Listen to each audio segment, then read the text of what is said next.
Chers téléspectateurs, bienvenue dans nos studios. Aujourd'hui, nous allons parler d'un sujet qui, à l'évidence, n'est pas une affaire de goût. Il s'agit de répondre à cette question. Le film 50 nuances degrés pousse-t-il nos adolescents à des pratiques sataniques?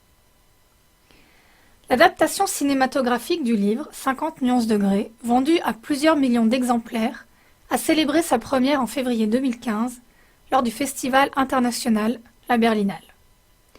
De jeunes et beaux interprètes ayant des voix douces, accompagnés d'une musique romantique, mettent en scène des pratiques sadomasochistes qui sont présentées comme quelque chose d'attirant.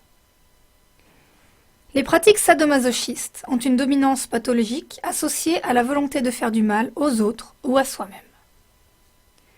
D'un autre côté, elles représentent une servilité tout aussi pathologique qui implique une motivation forcée de torturer les autres et surtout de se laisser soi-même torturer. Ce film de Hollywood, autorisé à partir de 12 ans en France par le CNC, le Centre national du cinéma et de l'image animée, semble clairement cibler la jeunesse.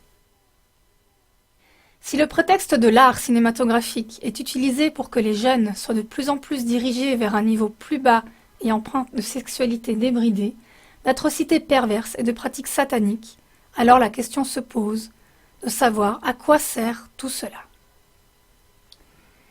Le docteur Christelle Ruth von Holt, spécialiste en médecine des enfants et des adolescents et directrice de l'Institut allemand pour la jeunesse et la société, vient au fait que les personnes affaiblies dans leur identité sont plus susceptibles d'être victimes de manipulations et de tentatives idéologiques d'uniformisation. C'est la raison pour laquelle, chers téléspectateurs, il est grand temps de mettre à la lumière toute l'industrie du film et de la musique et de se demander qui a un intérêt idéologique à manipuler et à tenter d'uniformiser les populations.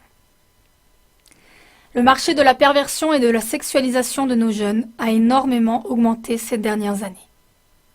Nous avons déjà, dans des émissions précédentes, parlé de ceux qui tirent les ficelles de ce sombre marché et qui en tirent profit. Vous pourrez en apprendre plus en regardant notre film documentaire Sexe forcé, dont le lien apparaît ci-dessous. N'hésitez pas à le regarder pour en savoir plus. À très bientôt.